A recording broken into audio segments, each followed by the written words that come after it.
mention some workers that had worked with you in the study in 2004. At the beginning of the season, they would kind of scale up their inhalers and other devices to manage this condition. So there is no cure for this. This is something that they are going to have to learn to manage from the onset of these symptoms until that's for the rest of their life.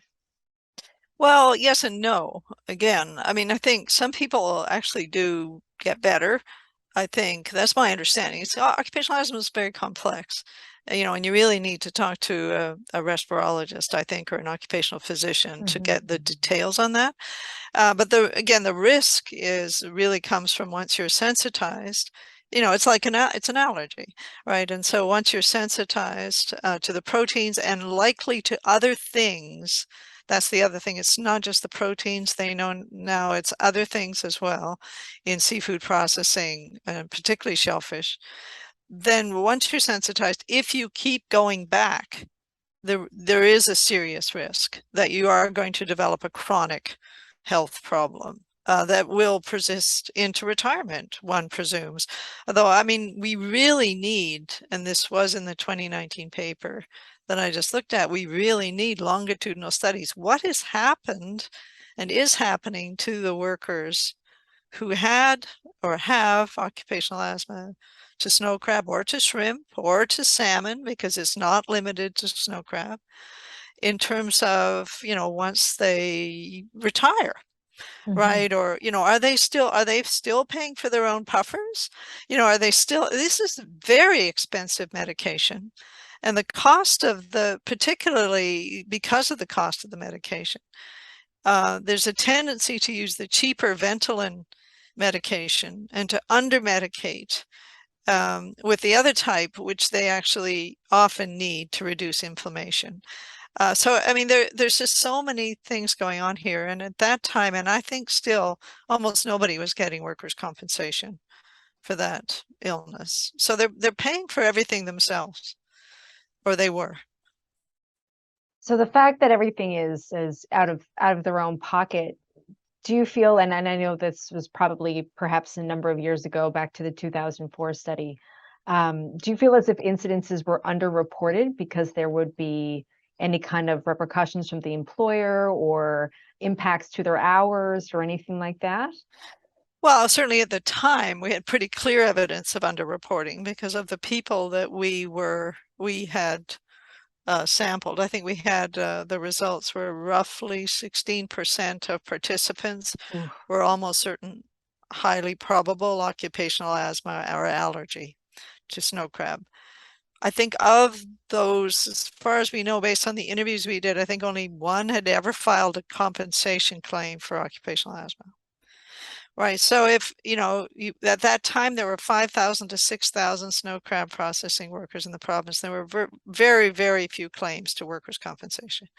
So, if our estimate, let's say, there were issues with the study in the sense that we couldn't line everybody up and say, well, you've got to do these tests and, it's all voluntary. So our sample was somewhat older, had more years of exposure as far as we could tell than the industry average. So let's say it's 10%, but I mean, there's been lots of studies now and they're landing around 15, 16%. So, you're talking about what, 1,000, 1,200 workers at the time. Very few claims to workers' compensation. And the findings, I think, are pretty clear that, well, if you filed a claim for workers' comp and you were off during the season, that time off doesn't count towards employment insurance. Yeah. And if you, at that time, I don't know what the rules are now with employment insurance, but at that time, if you lost your eligibility for workers' compensation, you had to, or for employment insurance, you had to work twice as many hours the following year to get it back. It was impossible in the sector for people to do that. So it was huge. You just didn't take time off on workers' compensation. But then it's very hard to get. How do you get a diagnosis? It's very risky. And is the employer going to bring you back? And if they bring you back, these are seasonal workers, are you going to just not conveniently get enough hours the next year or whatever? The risk of punitive. And we saw after the study, actually, and this is something that really saddened me, was there was supposed to be a major blitz in the industry to try to, push for and monitor and get improved ventilation enclosure and further monitoring and a follow-up study. None of that really happened, to my knowledge. But what did happen was, at least I heard, was that some employers started to hire people whose job it was really to fight claims. And I can remember a processor saying to me after we finished the study, "You'll never get in another crab processing plant in this province." That's what he said. And I thought, we live in a province where the workers have the right to know. They have the right to know, and I went out of my way to deliver the results of this study to non-unionized workers because they weren't part of the study. And I thought it's very important for them, and they have a legal right to know, to participate, right, and to refuse dangerous work.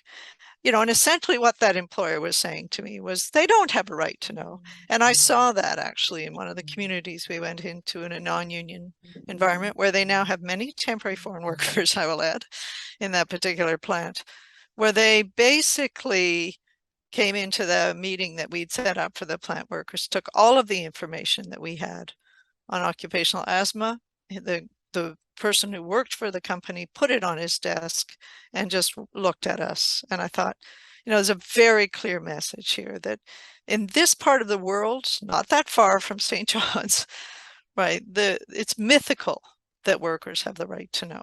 It's not being enforced, and their rights were not being protected. But there was nothing I could do, because if I'd pushed, then, the workers might have gotten in trouble.